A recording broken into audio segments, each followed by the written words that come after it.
Trying to get this situated.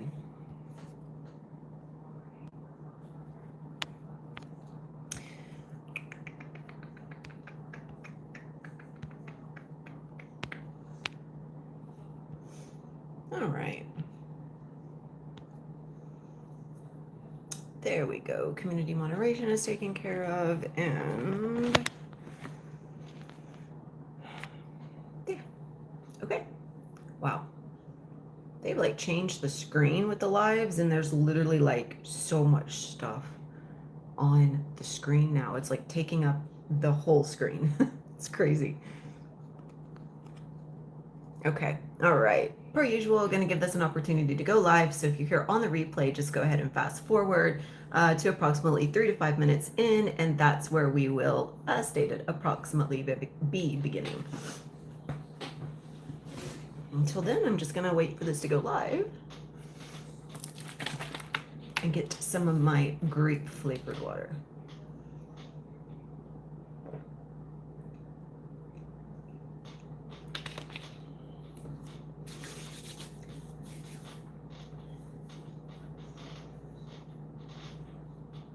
Man, this chair is so squeaky. That's probably so loud. That's so funny. Oh well, a little bit of humor.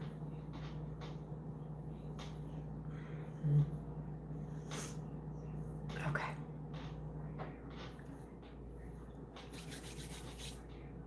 I am so grateful to be doing this live inside and not out in the cabin because it is so hot today. So I'm really, really grateful for that. I'm grateful because Bruiser went outside, didn't you, baby? Even though you're under the table right now. There's my baby, the little black dot in the background there. Say, we're cooling off. We just came inside.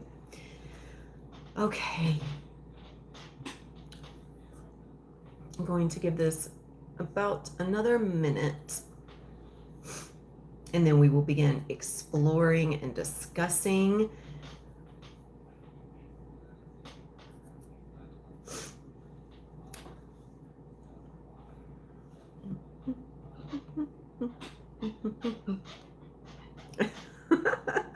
Oh, that squeakiness. Oh my gosh. I forget about that every time until I go to sit down, and it's just like so loud. Literally every move is a squeaky move. Okay.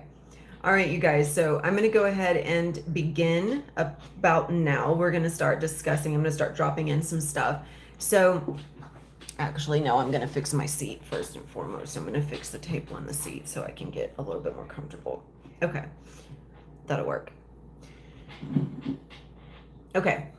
All right. If this is your first time joining my channel, my name is Aowasi, and I'm really, really excited to be here today. This is the Human Condition podcast series, and what I love about that title is that it's a reminder that the human condition is the only place where we experience whatever it is that we choose to experience. The human condition is peace. The human condition is anger. The human condition is sadness. It is all of these things wrapped into one. And one of the biggest points that I want to discuss today about that human condition is something that actually goes completely against what I have been, I guess you could say, in my own work representing for the last few years, and most importantly for the last probably 1.5 to 2 years. And this is the recognition that obviously we are here to have the experience of being human. One of the places that I have been operating from is that it's absolutely necessary to have a regulated nervous system in order to experience a more balanced and harmonious reality. What I have discovered is that is not true. And, I've got certifications in neurotransformation therapy. I've got certifications in somatics. I have all of these certifications that were focused on the importance of nervous system regulation. But I decided to do something a little bit different, and I decided to explore what it's like to simply go outside of that and just remember that I am the source and consistently operate from that state. And what I've been reminding my clients and my friends and my acquaintances of that I'm connecting with right now is that we are the source of our reality. and I know we all know this, but there's a difference between knowing something and consciously and intentionally choosing to experience what we know in a certain way. So what I mean by that is we are all interacting with our reality right now because at some and from a position that like everything in my reality I wanted at one point in time. So everything that is here before me right now, even though I might approach it from a place of like I don't like it, or it's making me feel sad, or it's making me feel anxious, or it's making me feel uncomfortable. Everything that's here right now is what I wanted to experience at one point in time. Even if that want or that desire was subconscious, or even if I focused on it from a position of I don't like that. Because even if I'm focusing on something from a position that I don't like it, I'm still giving it attention, which means I'm still giving it my awareness, which means I'm still giving it a space to show up in my reality as an opportunity to experience. So I'm going to use this example right here. And also it's leading into why I'm saying that nervous system regulation is not necessary. Okay, we know we've always been manifesting, no matter what. It doesn't matter what's happening in your reality. It doesn't matter the circumstances. It doesn't matter if you feel stressed. It doesn't matter if you feel anxious. You're still manifesting from that state. There's never a moment where you're not manifesting. One of the things that I was so tirelessly working towards was manifesting a reality from a regulated state. It's where I was taught and where I thought that I was supposed to be guiding my clients from. It was this focal point on having an awareness of where our trauma comes from, having an awareness of inner child healing and shadow work and all of that, which is great and good. But it does not change what I know to be true. So if I know that, let's say gas prices are high, or I know my name, I might not like my name, but I know my name. Or I know that gas prices are high. I may not like that gas prices are high, but I know that they're high. Just because I know my name and I may not like my name, it doesn't change my name. I have to consciously decide that I want to change my name, and then I go through a course of action where I take steps to reinforce that, right? Same with gas prices. Now, obviously, gas prices is a little bit different, but I am the source of my reality, which means that I may not like gas prices as they are right now, but I can consciously choose to go into my inner visualization, into my inner imagination. And over time, if I consciously reinforce what I decide to be true, I could actually experience and interact with gas prices being cheaper in my reality because I am the source. And my reality actually begins on the fourth dimensional plane. It doesn't begin on the third dimensional plane. Our fourth dimensional plane is our imagination, and it is projected onto our third dimensional plane. So if I imagine gas prices to be different, then I can actually experience that in my reality. So everything that's happening in my reality right now, I have at some point in time focused my attention on it in some way. And it may be, I may be like, before I even go further, I'm going to use an example really quickly. Another example. So I've been speaking with a friend of mine who's also a former client, and she is in the midst of moving into a place, or she's in the process of moving into a place. And I used this example, I believe, in my last live, but I want to use a portion of our conversation from earlier. And so as she's looking at moving into a different place, what she was expressing to me was the doubts and the concerns over what that move would represent, right? Like she's going to have to pay a certain amount of money for her electricity, for her heat, for her, obviously to pay for the apartment, for the rent, and then for food. And she was originally looking at it from the position of not going to have enough money for extracurricular activities. And I feel like this is something that's really, really easy for anyone to understand, because we've all been in this position at some point in time where we're focused, or we're coming into facing a choice that is going to bring forward a different level of responsibility for us. That's what this apartment represents for her. It's a new level of responsibility. It's a new level of accountability. It is something that she's been talking about for some time. She's been talking about wanting to move into this, into this apartment. Now that it's here, what's coming up is the fear. There's fear that it's going to cost too much. There's fear that there's not going to be enough socialization in the way that she wants, like enough cultural interaction. So as she's faced with the choice as she's faced with the physical reality or the physical interaction of what she desired to be true, as she's now interacting with it and she's facing the yes or the no, what I reminded her was that you're not saying yes to the apartment. You've already said yes. You've already said that's what you want. You've already determined that you want to experience your reality in this way. What the apartment is showing you, it's not showing you what you lack, and it's not showing you what you're going to miss out on, but your identity is so accustomed to focusing itself in that way. Your identity is what's standing behind the lens. It's what's seeing your reality. And so as you're standing there and you're choosing to view what's happening, you're determining how you're going to view it in a very specific way. And so what she's deciding right now is she has determined that the way that she's seeing this is as a challenge, or that the choice only comes once she says yes or no to the apartment.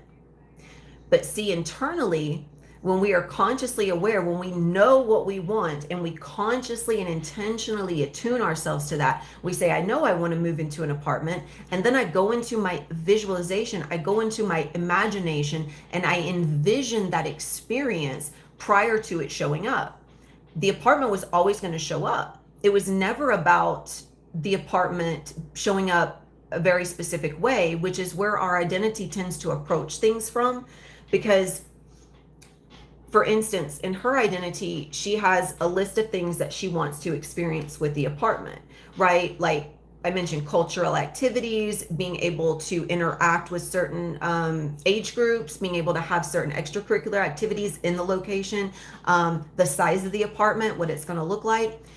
But when she decided she wanted to move into an apartment, that version of her, the identity that was focusing its attention and its awareness, was coming from a place of, I need to move into this apartment because if I don't, I'm going to be missing out.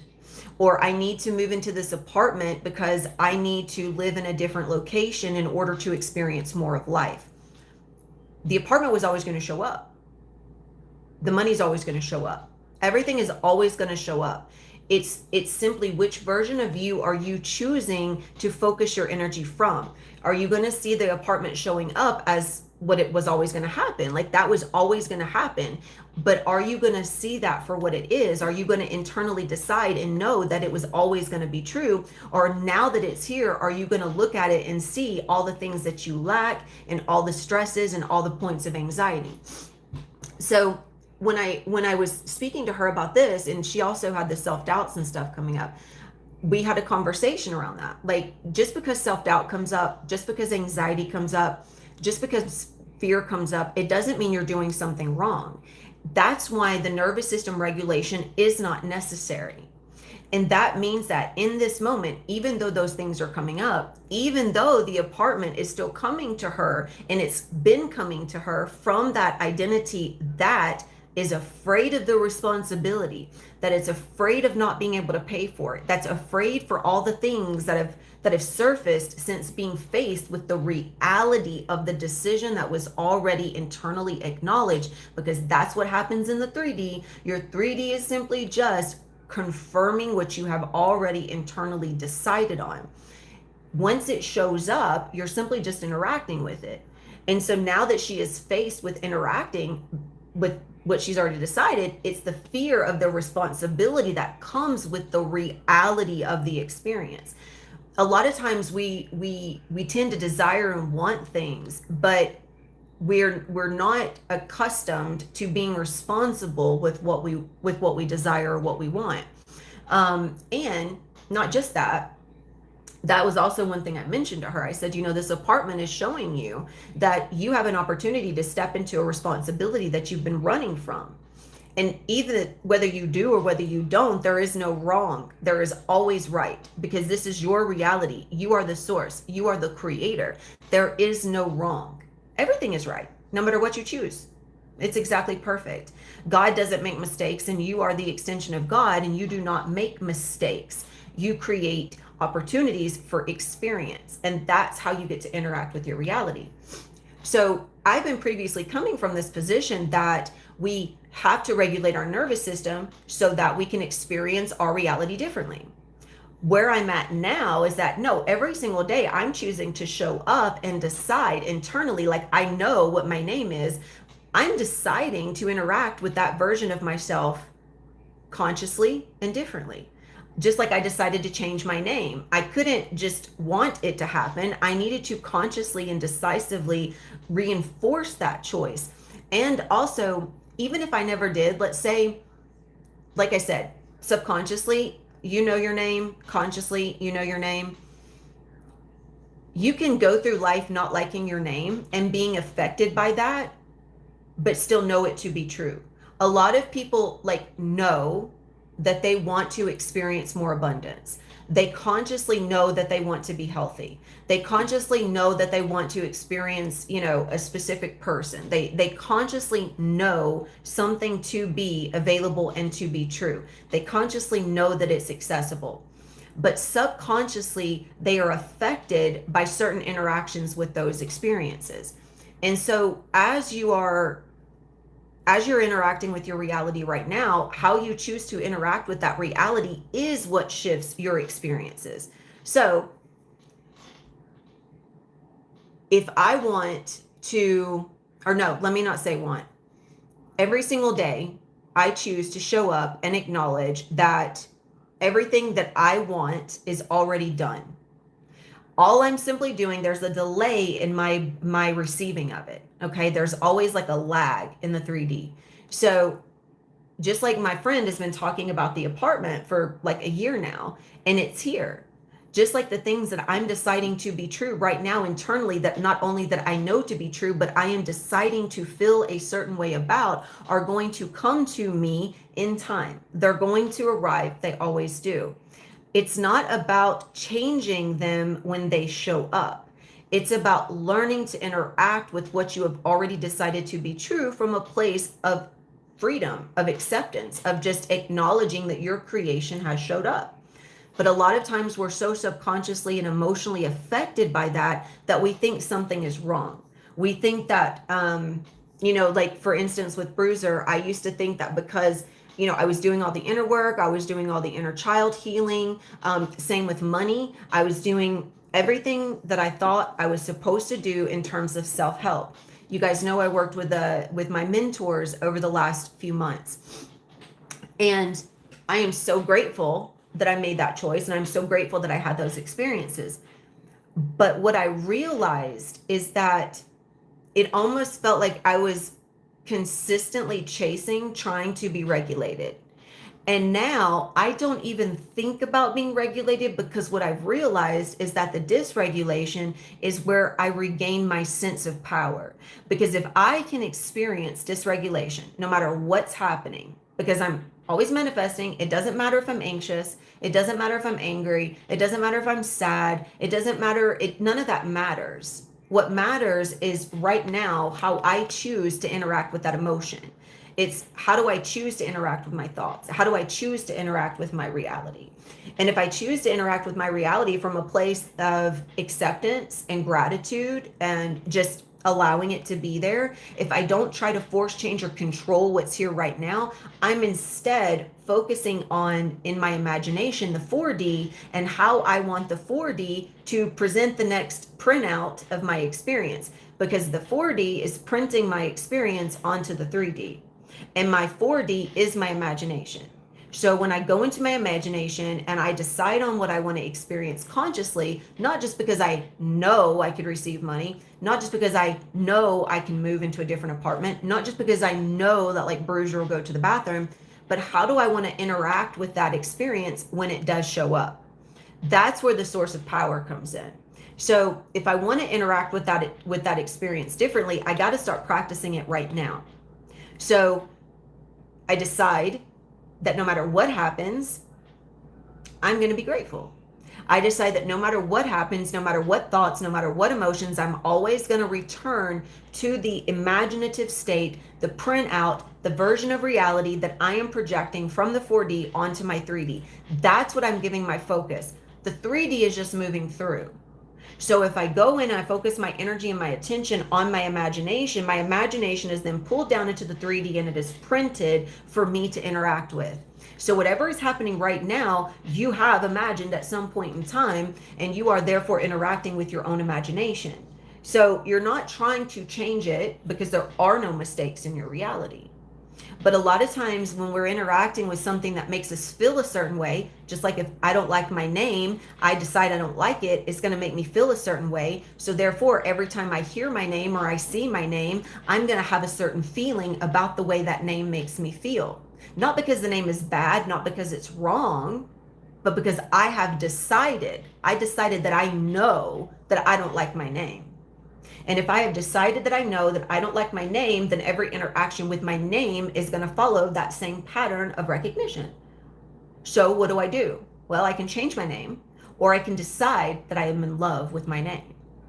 That is the difference in interacting with what already is, and also, or yes, you can change it, but ultimately it doesn't really matter if you change it or not, because internally, if your identification with name is unhappiness and unworthiness and I don't like it, you will find something not to like about yourself irregardless. So you decide right now that you love your reality. You decide that you love who you are. You decide that you love what you're interacting with. And if you want to expand on that, go into your imagination and envision it differently. But you have to remember that everything that's moving through, like I said, we envisioned it at some point in time. We gave it energy, attention at some point in time. So when something moves through that shows you contrast, it's not happening because you did something wrong. It's not a mistake.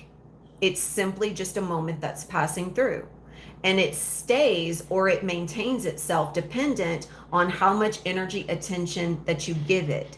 So if there's contrast moving through, the way that you approach that determines the length of time that you interact with it. So just simply acknowledge it. Stand in gratitude. Feel the fear. Don't fight the fear, but be grateful for the experience. And you know, when I'm looking at my experience with my own reality and the way it's showing up right now, and even just the way my feedback, my insight, my support for my friends and for my clients and for those that I'm acquainted with right now, everything that I'm sharing is landing, it's transforming. It's literally like it's hitting people in a way that it never really has. And that's because internally I have also shifted in terms of like how I focus myself and what I decide is true and how I decide things are going to work out. And it's really beautiful how that comes back to me through other people. So that's another thing I want to kind of shift into is when you're interacting with other people in your reality, remember they're also a part of your imagination. Everyone is giving back to you what you have decided is true. So I have decided it's really easy and it's really beautiful, and it's like every interaction I have is loving, every interaction I have is transformative, every interaction I have is powerful, and that is coming back to me constantly. And it's because no one is in my reality. There is a version, a printout of who I believe to be there that exists in my version of reality. So I can't come into your reality and you can't come into my reality. We are all individual circles or lenses as a part of the great whole, the great circle. We're all individual circles in the great circle. And so, or one drop in the main ocean. And so as I'm interacting with my lens of reality, you're interacting with your lens of reality. What I determine to be true of you is how you show up in my reality. And so if you start determining, you start deciding, you start knowing that you are interacting with the most like stable, harmonious, most amazing, most loving version of everyone, then that's exactly what you're going to get back. It's also what you're going to get back from your body as well. So our body is, I would say, is the most direct, most powerful interaction of our own physical manifestation that we experience day to day, moment to moment. And what I'm going to share with you here is no different than what I shared about my friend in the apartment. Your body is showing up in the exact way that you have determined it should.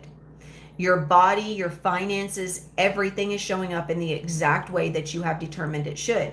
And you may know that you can be healthy. Like I said, you may know that you can heal. But internally, if you have already decided that you're not available for healing, that the only way your body can heal is if you have some sort of like external cure, like a doctor or a prescription, or like you need another piece of the puzzle before your body can heal, then your body is going to be constantly waiting. That's why money doesn't come quote unquote easy for some people. That's why healing doesn't come quote unquote easy for some people, is because they're constantly in a state of waiting or fawning and freezing. And that waiting, this is a follow-up to my most previous reel, or no, I did one this morning. The one before that I posted on here, that's also on Instagram. And what I spoke about is that enoughness is not in the future. Enoughness is here right now. If you believe that you are enough right now, if you believe that you have enough right now, if you believe that everything that exists in your entirety of existence is enough, then you stop looking for the next best thing. You stop looking for the next best course, the next best coach, the next best procedure, the next best healing technique, the best next whatever. You're not looking for that anymore. And therefore, you're no longer searching. And there is a shift that happens in your reticular activating system when that is acknowledged, because your RAS and your subconscious are literally giving you the line of information that you have determined you need, or you require, or you focus on the most. So if I'm constantly operating from a place, I know I can be healthy, I know I can heal, I know I can be rich, I know I can be wealthy, but I'm constantly searching for the next thing, like, oh, I got to take the next class before I can make XY amount of money, or I need to go and get a diagnosis from my doctor before I can know what to do. You're waiting. Your body is stuck. It's frozen. Like, not really, but that's the experience of it. Same with what's coming in. So if you acknowledge you're already healthy, if you acknowledge you're already wealthy, then you're beginning to experience the enoughness right now. You have enough money. You've always had enough money. You will always have enough money. That is something you get to choose and decide on right now, because abundance is a currency of experience, and an abundance of health, an abundance of wealth, an abundance of love, it's all on the same currency.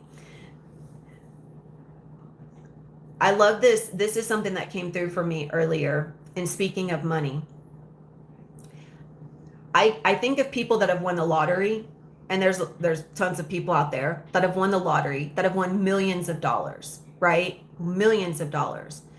And there are a lot of them at the same time that won that money, and then within a few years, a handful of years, it's gone. Now, for someone that went from maybe even barely making ends meet to maybe even $100,000 a year, but for someone to go from that state of living into a higher state of living in terms of having more money, and the money be gone, that is a frequency of always fear of missing out, which comes from fear of never having enough.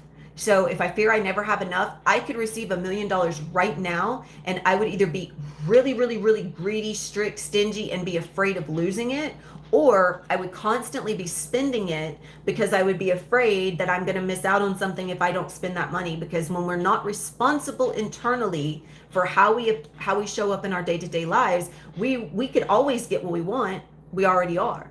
The person that won the lottery got what they wanted because they were constantly focusing their energy on winning the lottery. They just constantly gave their attention to that, and they got what they wanted. But when they get what they want, what they do with it is normally irresponsible. So it's not about being regulated. You're supposed to feel fear. You're supposed to feel sadness. You're supposed to feel grief. You're supposed to feel anger. Those are not bad things. It's about being responsible with yourself right now. What are you thinking about your body? What are you thinking about money? Are you being responsible with your thoughts right now? Are you deciding that you're already healthy? Are you deciding you're already wealthy? Are you waiting for the next best thing to prove to you that you're enough? Are you waiting for something in the material plane to show up to prove to you that you're okay, that you're safe? Because if you wait for your body to feel healthy, you're always waiting. If you wait for the money to show up, you're always waiting. And the 3D is already on a lag. So you interact with the reality that you have right now as if you've always had everything that you've always wanted, because you always have had everything that you've always wanted. Literally, you're experiencing it right now. And, you know, the things that I'm sharing with you are things that I've heard for a long time. Sorry about the squeakiness, you guys. It's so loud. They're things that I've heard about for a long time. I've heard them from all the manifestation coaches. You know, it's always been in my peripheral. It's always been coming in. I've always interacted with this information. But I always in the background believed that, well, I don't even want to say believed. It was like when I would like go to apply these things, I would automatically redirect myself in some unconscious way. Like I would become distracted, or I would need to do something else. Something else was always more important than applying what I'm saying right now. Because what I'm saying right now is me taking responsibility right now. If I step into responsibility right now, I decide everything is done. I am being responsible for my future and responsible for my past by simply acknowledging that I have everything I need right now. I'm not chasing it. I'm not trying to change what I have right now, and I'm not forcing something to show up in order for me to feel safe. So when I do that, I'm beginning to imprint into my nervous system that I can receive anything. And what is abundance? A state of receiving. What is health? What is wealth?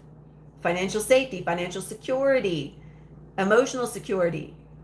It's a state of receiving without rejecting, avoiding, neglecting, without resisting. That's the level of responsibility that I know self-help and self-development, because I've worked in those fields for a while now. That's the focal point, is to experience safety. But safety is when I'm in a state of heightened fear, heightened anxiety, and I just stop, and I'm just like reminding myself, okay, I can feel these things. There's nothing wrong with this. I can feel fear, and there's absolutely nothing wrong with feeling fear. I can feel anger, and there's nothing wrong with feeling anger.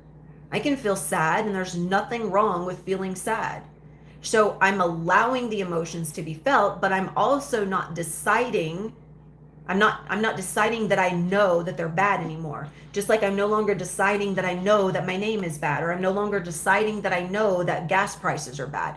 I'm no longer deciding that I know that those emotions are bad. I'm allowing the emotions to constantly be felt, which is the condition of being human. So if I decide that all emotions are available, then I'm beginning to decide that all versions of my reality are available, and I'm deciding that I can experience any possible version of reality that I want, which is, of course, what I've always been doing, but now I'm deciding it. I'm no longer unconsciously interacting with it as if I had no control, as if I was being affected by everyone and everything, because I really wasn't. I had just decided subconsciously along the way that that's the way things worked. It was a program, right? So it's also what keeps us chasing. One of the things that keeps us chasing money is the belief that someone else pays us. For the longest time, my identity was so wrapped up in my offerings, in my courses, in my certifications, and the way that I present myself and what that looks like in my list of variables of or my list of validations of why I'm a good person, or why you should choose me. You should choose me because of this, because of this, because of this. Because the goal was to get someone to pay me, as if someone else was going to show up in my reality and give me money. But there is no one else in my reality No one but me. My nervous system, my subconscious only knows that I exist. So just like my friend in the interaction with the apartment, it's simply her interacting with her own belief about the move and about the apartment and about the location. Me receiving money is simply me interacting with my belief about how I should receive money. So what if I no longer decide that I can only receive money through another person? Because then I'm constantly waiting for someone else to show up and pay me. But I have decided that that's no longer true. I'm no longer waiting for someone else to show up and pay me. That's not how my reality works anymore. And that's also what I'm working with others on right now, is that recognition that as the source from the 4D printing onto the 3D, I am the source. I am the only one that exists. I pay myself. So I receive myself through every moment that I show up and decide that it's already happened. In that moment, I'm receiving myself back openly, freely, and with unconditional acceptance. There is no resistance. There's no me pushing anyone away, anything away, anyone, meaning the version of the person that I decide to experience. So if I'm not pushing anyone away, if I'm not pushing anything away, I'm not preventing myself from receiving opportunities, experiences, interactions that therefore are a part of the wave of the currency of abundance that I receive myself through. And I trust that that's landing with each of you guys. So the currency that you receive yourself through is full of all kinds of information. And if that information is, oh, well, I have to get paid by someone else, then you're waiting for someone else to show you that that's true. And not just that, you need someone else to show you that that's true, which means you need a specific form of the 3D to prove to you that you're financially stable, secure, and set. But what if you decide that you already are? Because you are the one that pays yourself, because you are the determining factor and always have been of what you have and what you receive. And so if you decide that you can interact with any version of your reality and you can be on the currency of unconditional abundance, then you're always receiving any like money, emotional experiences, interactions, support, connections from a place of unconditional, which means it doesn't matter the condition. It doesn't matter what's going on, because you know in that moment everything's perfect. You're receiving exactly what you're supposed to. And if you know, because as a source, you know, you have determined that you're receiving exactly what you are supposed to, then you get to interact with that from that place. That is an abundance. You can receive yourself in an emotional abundance, mental abundance, physical abundance. And that's where the soul is really playing. The soul loves that space. That's the human experience. The human experience is not to prevent the emotions. It's not to control the emotions. It's not to be regulated all the time. If I was regulated all the time, there would be no contrast. The universe exists on contrast. And I was for the longest time, I thought there was we didn't need contrast.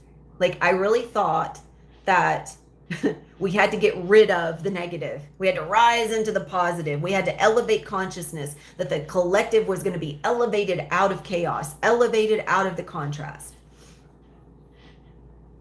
Man, the contrast, that's the universe, light and dark. Light and dark is the universe. Not right and wrong, not good or bad, light and dark, positive and negative. That's the universe. Contrast, the law of opposites, it's a part of the experience. You are not attempting to get rid of it. And I want you to know that there are other experiences of spirit that do not have the level of contrast that we have access to here. That's why the human experience is so sought after across the universe, because the contrast is such a powerful, powerful teacher for the soul, which is the experience on the physical plane. The soul is the extension of the spirit on the physical plane. And so to get the fullness of the experience, we've forgotten that contrast is all a part of it. It's your perception. The lens that you look at the world through, there's an identity standing behind that lens. And the identity that looks through that lens determines how reality bends in on itself. And reality is always going to bend. It's always going to return back to you what you are putting out through that lens. So if you have an awareness of the identity, not again, the whole point of identity shifting, it's like it's transurfing. Identity shifting isn't to get rid of ego. It's not to get rid of shadow. It's not to kill your old identity. It's not because your identity is bad, wrong, negative. It's not because of any of that. You have had a specific experience with your reality, with the world, with yourself for your entire life. And most people, at least everyone I'm interacting with, is pretty unhappy with a good portion of that. And if not a good portion, at least one portion of that reality they're pretty unhappy with, or they're just avoiding altogether. My invitation is to be in love with all of it. And so many are chasing love. They're looking for it in another person, but there is no one else there. There's no one else there. And so, and I know that that's kind of like a dichotomy. It's kind of a mind bender. And a lot of people understand this by concept, but how you can actually begin to experience this to be true for yourself is, number one, decide that it's true. And number two, move from that place. Decide that you're always interacting with yourself. So that person that you're judging, or those little sneaky ways of being, projecting onto your experience in a negative way, like jealousy, limerence, judgments, passive aggressiveness. Those are really sneaky ways to attempt to keep yourself in a loop, in a way of thinking, believing, and feeling that you are somehow not good enough. And it's a really sneaky way that the subconscious keeps you in an emotional position where you feel that you are helpless and weak and misunderstood, and that you can never amount to what that other person has or what that other person is experiencing, that you'll never have enough, that you've never been enough. And you can give all the reasons and you can validate that. Everyone can, because you literally already have all the evidence you need to support it, or else you would not be believing it. So it's not that you lack the evidence, it's that you're lacking the conviction to decide differently.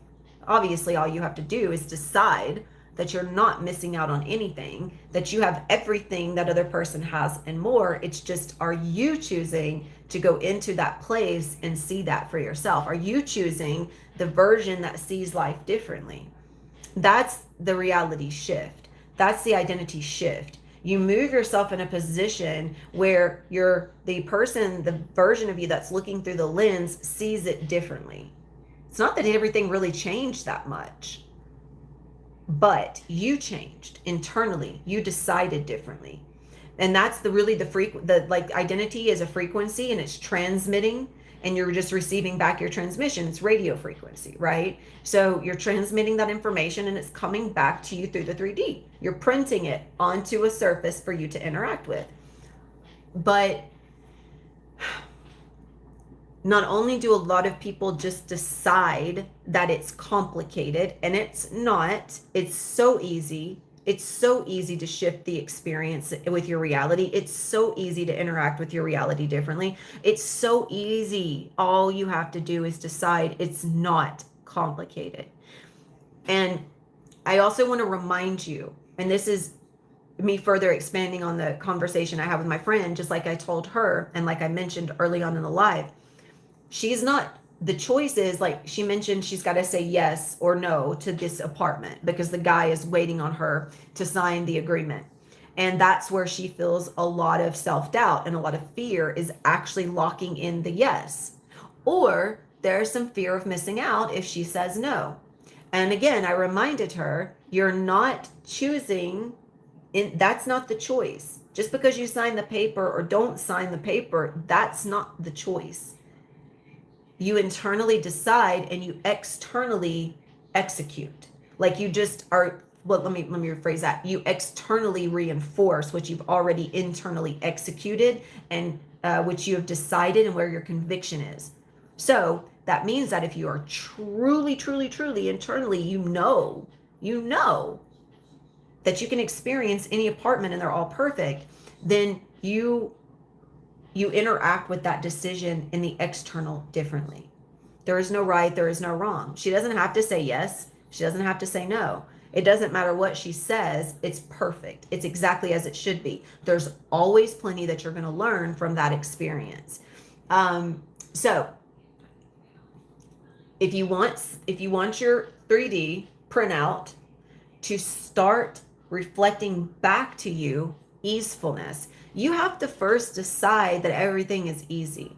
Okay? Because life isn't giving you difficulties. Life isn't challenging you. Life isn't hard. There is no complication. There is literally nothing happening in the 3D that is doing anything to you. The 3D is happening because of you. And since it's happening because of you, you have decided how that is happening because of you.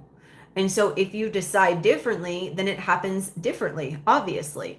But simply not simply because it's going to appear differently. It doesn't necessarily mean your physical reality is going to drastically just transform and be unrecognizable. It means that how you approach it internally is unrecognizable. Like it's completely different than how you used to do things. It's the internal state that is unrecognizable. Like your old state wouldn't even recognize your new state. Your old version would be like, oh my gosh, that doesn't bother you anymore. You don't get upset. You're not like freaking out. You're not, and that, I don't mean regulation. I mean, no, like you're feeling the fear, you're feeling the anxiety, you're feeling all of the things. You're not freaking out. You're not spiraling. That's the difference. So for me, going in and imagining my reality, I simply play in the envisioning as if I'm printing money, printing experiences, printing interactions with my mind. My mind is literally the printout. It's like going on your computer and typing up a document before you print it on your printer, right? You're going in, you're reviewing it, you're looking over everything, you're spell checking, you're adding, you're changing. That's literally what you're doing in the 4D. You're going in, you're envisioning, you're getting the picture, the image together, and then you just decided it is, and it's going to appear. That's as simple. It's quite literally that simple. So you print it with your imagination and it appears in the 3D, but give it time because there is a lag. Okay, there's a lag. It's going to show up. And just remember that every interaction with your reality is an opportunity to imprint the field and to imprint your nervous system from a place of unconditional abundance, where you're no longer placing conditions on how you receive. You have simply decided that you can and you will, and the how doesn't matter, because the universe is like the field, the 3D is always going to come. It doesn't matter how. It doesn't matter how you pay yourself. Just acknowledge that you're going to end up paying yourself. You're going to receive money through multiple sources, and it's going to come in large, decisive amounts, and you're always going to receive it. You first have to be available to receive it, not through regulation, through decision. You can receive plenty of money through fear. We all have, we always do. People, like I said, the millionaires that won the lottery received that money through fear. I'm not going to say everyone, but there are those pocket of people that have won millions of dollars out of fear, right? Just simply because they just constantly focus their energy in that way. They manifested what they decided they were going to experience, like we all do. However, to be responsible and to allow that line of abundance to consistently manifest itself for infinity, there's a level of integrity and responsibility that is, it's not necessary. Well, no, I will say if you wanted to take that $1 million and you wanted to transform it into millions and multi-millions for the rest of your life, then you would take a different line of action than someone that was afraid that they were going to never have enough, right? So if you knew internally that that money was going to return in on itself infinitely for eternity for the rest of your life, then you would obviously approach your relationship with that money, the way you spend, the way you invest, it would be different. But someone who wins that money and is terrified of losing it is going to approach it differently. So the approach and the interaction with your reality is all based on what you decide to be true. So decide right now that the money is already yours, but also be responsible between now and then. Be responsible with how you interact with your reality. Be responsible with how you interact with your 3D. Be responsible with how you go in and envision from the 4D.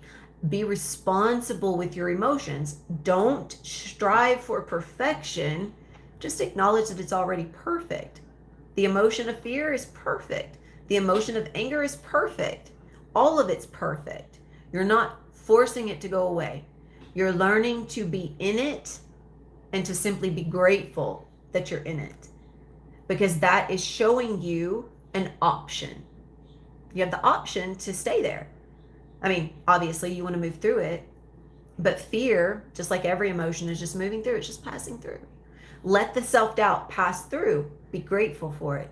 Let the fear move through. Be grateful for it. Let the jealousy move through. Be grateful that you got to see that version of yourself and how that version of you thinks, and then decide that that is not how you choose to think about others. You decide to see them through a lens of love and what's possible.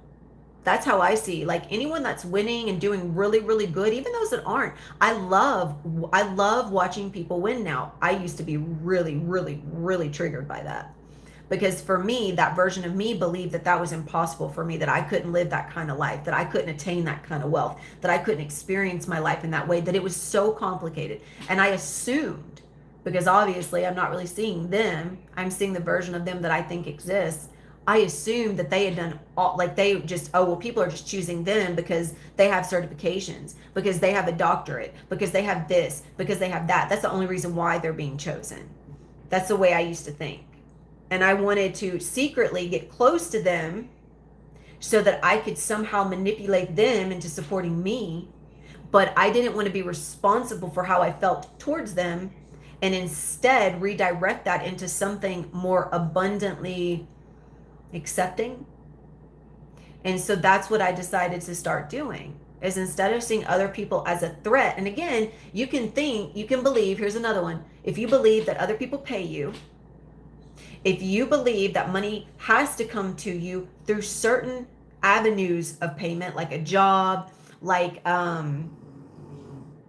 side hustle, like your business, obviously if other people are paying you, then you have a specific idea in mind of how that's going to come to you. So if you believe that, and also simultaneously, money could come to you other ways, but you haven't actually decided that it's true for you, because when you witness others experiencing that type of freedom, you judge it. You project these assumptions of jealousy onto your reality and onto the field, which then therefore does not allow that experience to move through you, because that experience you have determined, I don't want it. Which doesn't mean that you won't interact with it. It means that when you do, you will not recognize it as an opportunity. It doesn't mean, when we say you block yourself from receiving something, it doesn't mean that you don't actually interact with what, you're going to interact with it. Like my mom, this is a good example. I used to have such negative assumptions and presumptions about my mom.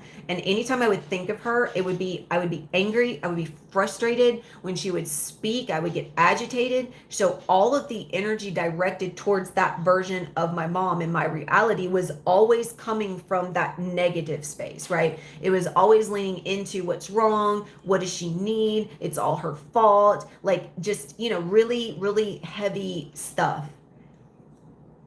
That did not, just because I didn't like the way that I felt when I interacted with her, it didn't change or prevent her from interacting with me.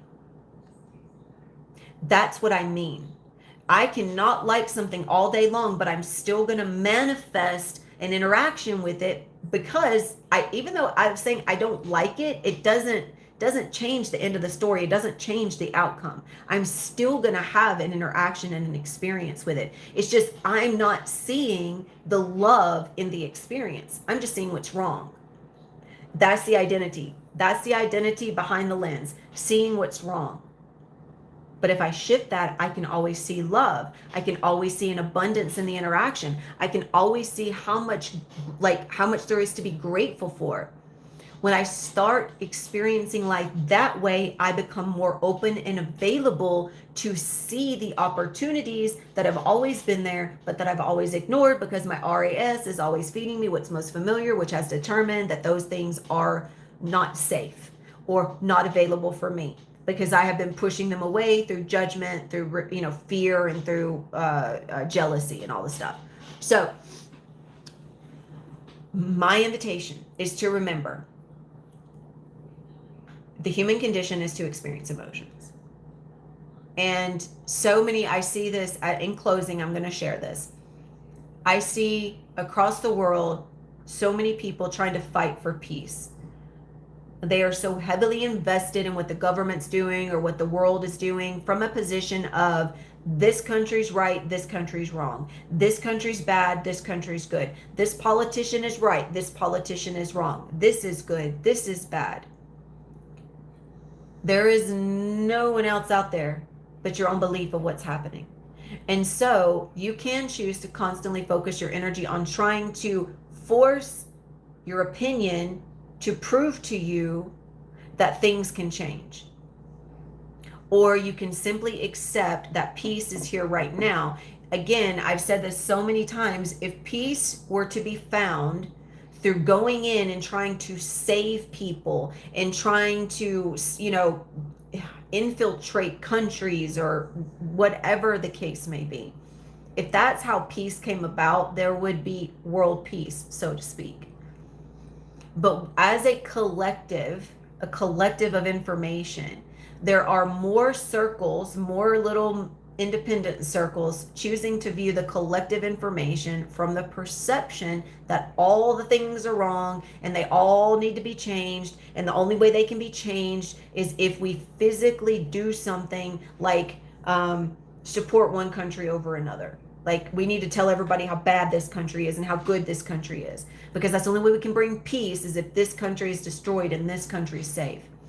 Stop focusing your energy out there. Stop focusing on what's wrong out there. Stop focusing on the wars that you think exist out there. Stop focusing on the politicians. Stop focusing on the things out there, because you're giving your time, your energy, and your attention to what's wrong in the world. And what's wrong in the world is you. Literally, you are the only determining factor to right and wrong. And I don't mean you're a bad person. I mean you're the only source of what's wrong. You, by your definition of wrongness, enoughness, it's all because of you. So pull that back in, decide everything is fine, decide everything is good, decide everything is perfect. And I don't mean you do not go and interact and explore other countries. And I'm not saying you don't explore interacting with other cultures. Just decide to do it from a position that you don't need to save anyone and that you don't need to save the planet. The planet does not need saving. There is no, higher dimensional, hierarchical, spiritual culture coming to save us or save the planet. That is the spiritual ego still victimizing itself. And so many people do this in the spiritual community. That some alien external race is going to come save the planet, and there's going to be this big disclosure, and humankind's going to evolve, and da da da da da da da da da da da. That's the spiritual ego playing victim from a position of there's always someone that needs to be saved, as do I. Like, I need to be saved, they're going to come save, but because I believe people need to be saved, I also play as the savior. I play as the person that can channel, and I can give you all the answers, and I can tell you what comes next. And, there's the, that's the interactions you're going to have, is coming from that position. If you believe that the world needs to be saved, then you'll find evidence of that everywhere. But if you believe that everything is perfect, everything is right, that God doesn't make mistakes, and you are the source, you are the God of your own creation as an extension of the one God, and there are no mistakes, then you see the world differently, you see your life differently. And that is a message I want to leave you with today. And I want to say thank you so much for tuning in, for allowing yourself to be present and receiving the messages that are shared here today. As always, I love being on here. I love sharing this live. I love having the opportunity to interact. As of right now, I'm going to be bringing another one through on Sunday if you would like to join. And of course, if you're able to join live and you want to have a real-time discussion with me, I would absolutely love that. I love being able to interact with people in real time. So if you have any questions, or if you would simply just like to drop in and say hello, as I just absolutely love and appreciate that. And of course, if you do have any questions, please feel free to drop those in. If you would like for me to clarify something, or if you feel like you're facing some experiences in your life right now that you're struggling to take what's shared here and apply it, you can reach out to me at any time. And my one-on-ones are open as well if you would like to book a session and have some support and guidance going through that. And I say that not because I am going to come in and save you or give you anything. I am simply just there to be the mirror that reflects back to you what you're already aware of, what you already know to be true, but giving you an opportunity to further explore that so that maybe you can pull some things from your awareness that you're not doing so right now. Sometimes it helps to have someone to simply talk with and explore with, so that you can bounce some things back and forth and see things a little bit from a couple of different angles and explore your own feelings around it. I know that always supports me and helps me, and it seems to support and help those that I work with and my friends as well. So thank you all. I love you. I appreciate you. I look forward to seeing you on Sunday. If you're around, more than likely I will be starting around 12 or 1 p.m., but I will let you guys know ahead of time. Okay? All right. Thank you. I appreciate you. Thank you for being here on the Human Condition podcast series. I am Aowasi, and remember, peace is internal. It is a part of the human condition, and it is literally only one choice away. Decide it now, decide it forever, and know it to be true. Okay? Until next time.